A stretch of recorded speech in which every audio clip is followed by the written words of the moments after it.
Hey, what is up guys, Tanoa here, and I'm here with an ArmA 3 video as you can see, and probably read in the title of course. And this is about the Apex expansion. I guess many of you who are into ArmA 3 already saw a bit of Tanoa, I think like 2 weeks ago, last week I think. And I wanted to showcase all the vehicles and weapons which have been released yet, and also gear, of course. So the outfit view real quick. And yeah, because those just came out, or a couple of them just came out a couple of hours or 2 days maybe ago out, and I just got to play those. I had before the dev branch, and then I kind of experienced Tanoa a bit, but I was also immensely interested in all the vehicles and in the gear, so let's just get a quick overview of this, and yeah, hope you guys enjoy this. Now on the left side where we start here, right here, we have the independent FIA vehicles, just 3 of them, and as you can see I only spawned blue forces here because I didn't want to have them shoot at each other. But I'm going to showcase their gear in a bit. So here we have the Caesar BTT, which is also available as a civilian version. And we have here a basic colored vanilla truck, and also a kind of skinned more lighter version of the Jeep, which has been added to the game in a green, so also the other one to kind of fit better in the jungle environment. And here we have this beastly looking VTOL, well, this is called the Y32, and this is also infantry and vehicle transport. So there are 2 versions of this, and it's, as you can see, armed with some I believe Hydra rockets and some guided ones. Also this heavy machine gun in the front. Pretty cool. I'm just gonna quickly jump in here. As you can see, it's tandem seated, so the gunner is in the back. Let's set it around for a second. Let's take the engine off real quick.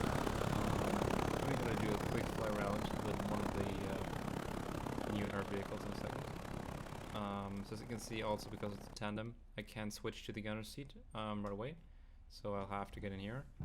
And yeah, I'm not gonna fire right away right now because I'm not gonna blow myself up. But yeah, pretty cool I would say.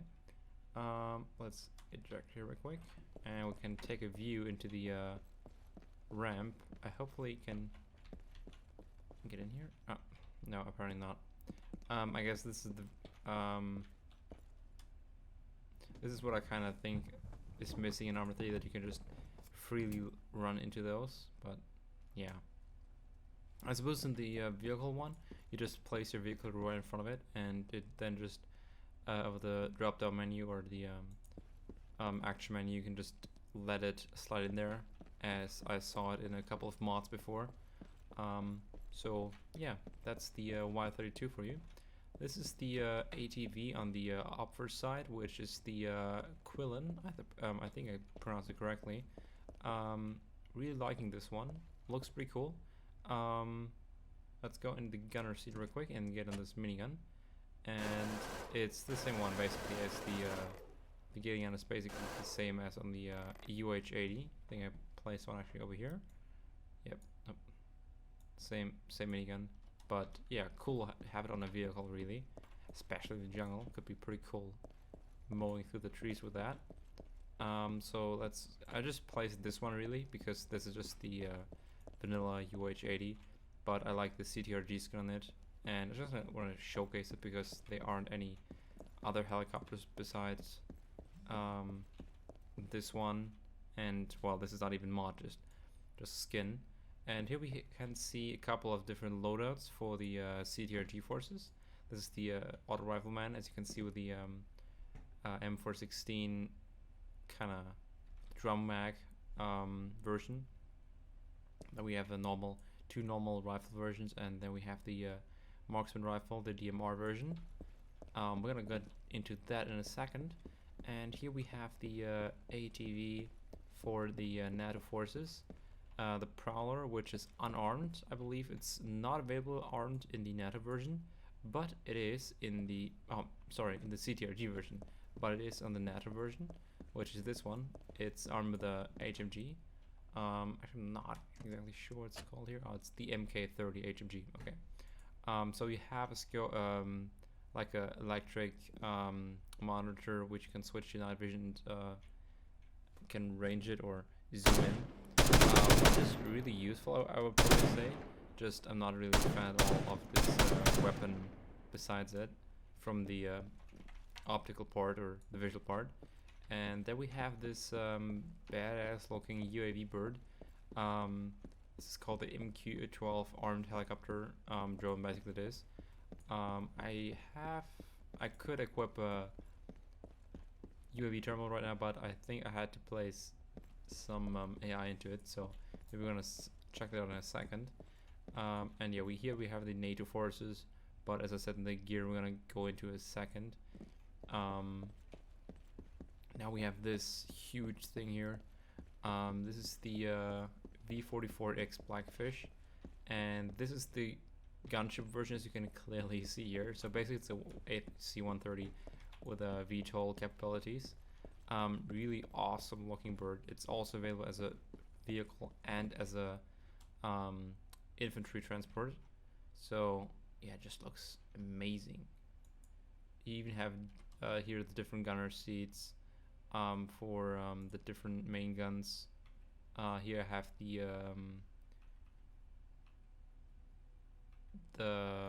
basically the tank shells over here, and on the other side I have the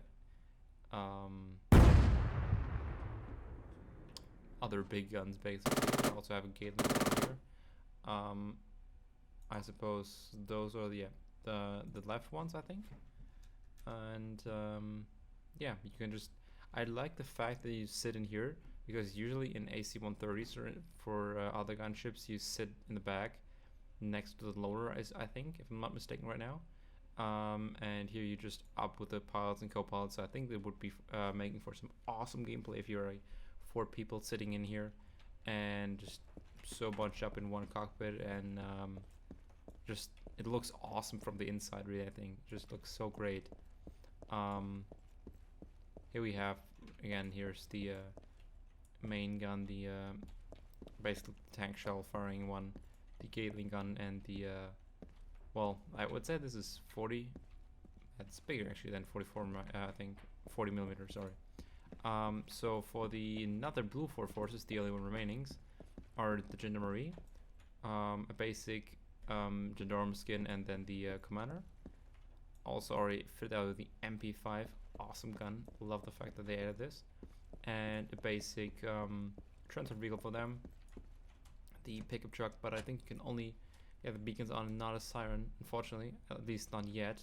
They should add that, because I mean it's a police vehicle, so please add a siren.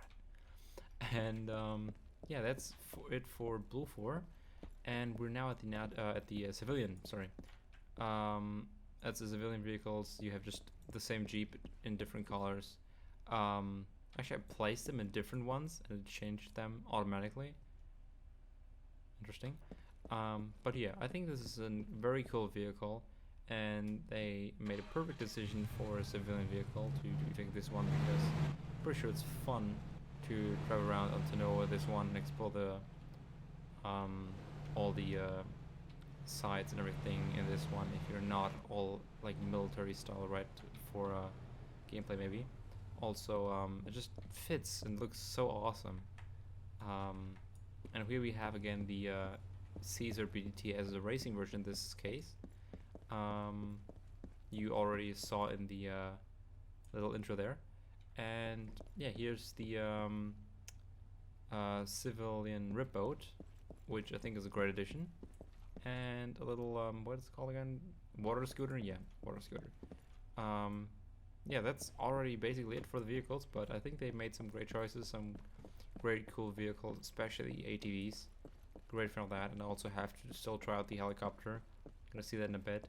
Now quickly to the gear. As you guys can see, I have here the M416 or Spar 16 in the game called, with a grenade launcher. And I'm also using one of the new scopes, which I really like. And yeah, I love those where you can flip up to the whole side. Just really cool, because I mean, there's always some close combat you engage, and this just doesn't do it usually then. And yeah, I don't have any munition for that one in here. But yeah, just let's start at the main weapons and make our way down. So they added the AKs, or a couple of AKs, sorry. An AK-12, let's take this side though. The AK-12 with a grenade launcher, then the AKM, and the AK-70, 74U. I have to say, probably a lot of people are very happy about this edition.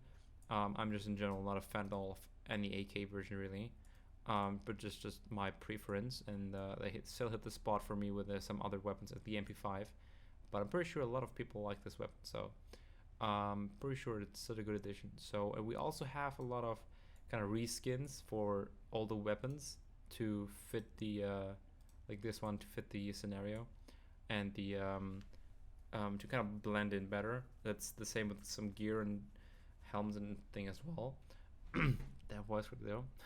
Then we also have the M249 here with a collapsible stock or whatever you call this. I'm not exactly sure. Which fires, I would say, at least from my opinion, a bit slow. I haven't fired in real slow, but cool addition anyway. I have tons of mods usually in the game, about 25 to 30 I think currently. So I already have about 5 versions, or at least 10, for the M249 saw. But it's always great to have such cool weapons added to the game, so you can go on public servers without having to kind of, before you get used to those cool mods and then you just don't have them and just not the same experience. So pretty cool they added this one. Great idea. And then we have the reskin for the older weapons, same here. And then we have the Protector 9mm, which is the H&K MP5. And I'm also gonna go quick to the sides here so you can see just some the ARCO in black. They added that, pretty cool, and which I immensely like. This is the new scope in all 3 colors, the ERCO, which is of course kind of futuristic, I would say. Great thing what they did is, before there was only the MK17 whole sight and SMG in this tan color, and I think it just doesn't fit usually on black weapons and stuff, so they thankfully added it in black and this khaki green as well, which is just awesome. They really thought with that through it, and I was just missing that a lot. I mean, I had mods, but the whole sides usually weren't that good. So yeah, love that they did this, and also the weapon choice is great, because I never really had in the vanilla game any PDW I really liked a lot. So yeah, I just love the AK MP5. Good idea, because before they only had this Vector SMG, and now having MP5 is just awesome. I think it's the MP5K, the shorter version, because the barrel is extremely short. But yeah, also sounding great. I love the sound, I love the model. It's awesome for CQB, of course, and yeah, I would say they did a great job with choosing that one. And yeah, let's go down here. Here we have all the M416 versions, the standard, completely normal black one, then in 2 other colors, of course. Then with a grenade launcher. Then we have the assault, auto rifleman version in 3 colors, and then we have the marksman rifle, the DMR version. So I think they made a perfect choice here with a weapon which has or is very changeable with different modules. So you have one base model and then tons of configuration for it. And yeah, then they also added the Type 95 for the OP4.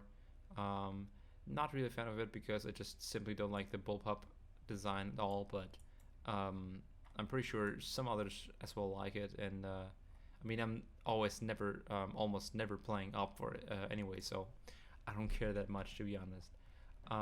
So quickly gets the launchers, because it's only one, which is the RPG-7.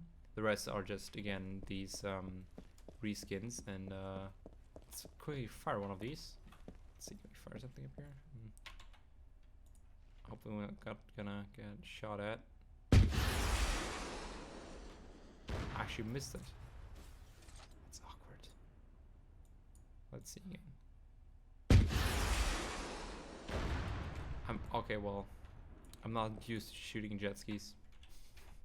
I just overshot that even though I thought I aimed it perfectly. But anyway, let's go to the handguns. There's only one edition, the PM 9mm, which I'm not sure if that was necessary. I think they should have chosen a better one. They could have added like maybe a 9mm Beretta or maybe an HK USP or something like that. And they reskinned the PO7 9mm. Yeah, that's it for the guns already. Here we have some basic civilian clothes here. Some camo fatigues, which are the NATO forces. Actually, I like them. They look good. MTP, bit darker green to blend in the jungle perfectly. In T version as well. Then we have this stealth uniform, which I'm going to display in a second, by the way, which function this has. Really awesome. Just loving it. Then we have rolled up as a T the urban uniform, which is not the same as the stealth. Not just the skin itself, which looks differently, but also the this kind of crossing, or the little boxes you can here see. First, someone speculated it's just part of the camo, but it's not at all. It's just different material, and I'm going to show you in a second what this does. But you can clearly see it's not on the urban uniform here. That's just some normal, yeah, from like normal product. So let's go down here. We have some reskins for CSAT. We have full jungle, two different jungle ghillie seats, which are even, I would say, well, more covered than these ones, the normal ones. Then we have the Gendarmerie Commander in the Gendarme uniform. And we have some officer fatigues here for CSAT and different ones. We have this paramilitary for the, I think this is the FIA, so for that faction up there. Some shorter stuff, and we have some special purpose suits which are very futuristic looking, or clearly have something futuristic here, but only for the op force. Some more civilian clothing for the summer stuff, and that is it for it. I'm gonna go back real quick to the CTRG stealth. Here we go, and to the vests. They have basically already here again just the reskins, and I think, yeah, they have the Gendarmerie vest, of course, and that is it for it. Backpacks is very interesting this time, I would say. We have here this, I think this is now the biggest backpack in the whole game. Sadly, I have to say, only in these 4 camouflages. I really think they should add, if they still are gonna do anything about it, at least maybe a sand or black, completely plain colored one, because I think not every scenery is really covered with these. They should just put a like for a desert situation or desert combat or whatever, there should be some plain cover for the for this backpack, maybe some coyote or olive maybe, to blend in better on other operations. Otherwise, I would say, of course, the tropic fits in perfect in the jungle here, or the MTP. Yeah, I think that's it. Besides the wraparout thing, the Viper harness, which is really interesting. Here we have 4 magazine pouches on each side, so it doesn't just end here, it just goes around and then it closes with a little latch here or clip, and that is in 2 versions available. One's the normal one, of course, in the different colors, and then you also have the light harness, which only has like 2 little pouches here, but it doesn't do too much of the load difference or capability. To the helmets or the headgear, there's not that much added either, besides the recolor or reskins for that. And we have the special purpose helmet for the Op4. Really looking like very, very futuristic. Very futuristic. But interesting in some sort. And the same for the in a different color. And then we have the NATO. And I think the CRTG also using that. The NATO itself doesn't have such futuristic helmet. Sorry. They use the normal ones with different covers. And I'm wearing face wear below that. You only have the combat goggles green added to it. And these stealth balaclavas, which are very important. I'm going to display that in a second here. To the NVGs, we have the compact NVGs here for the Op4. And then we have these new ENVGs, which are also equipped with a thermal vision. I'm going to display in a second now here. So if we go here, we have the night vision, which is of course hard to display now, but then we have this thermal vision. Now you can clearly see those guys, and you can see those guys. You know, you just can't see where the cover is. But now you can't see these guys except for their eyes, or the part where the balaclava is, because these guys have the CTRG camo, and the CTRG, at least the stealth camo, is completely invisible to the thermal vision, except of course where it isn't covered. And yeah, I think that's a very, very, very cool thing for night operations, at least, or of course in a jungle. It's very important to be not spotted through infrared, because you're already mostly that hard visible if you do it right, and you could easily see someone through the tree branches and everything, but not with his stealth uniform. So that is a very cool addition, I think, and that's what the camo ray is for. But you also have this. I think it's pretty cool to have like a thermal vision besides your scope. So they're just still working on some skins for the laser designators here, and well, I'm not sure what else they're working on. Maybe they have still anything else planned they haven't added to this version yet. But yeah, that was a quick overview. I think it was like 25 minutes actually, but it's a bit too short. So I really hope you guys enjoyed this one, and we're just gonna quickly take off with this huge thing if we can. And yeah, I hope you guys enjoyed this video. I know it's different from what I do usually, but I hope this was your kind of video, and then I'm going to do some more ArmA 3 videos of co-op missions. And until then, I hope you guys enjoyed, and I'll see you in the next one.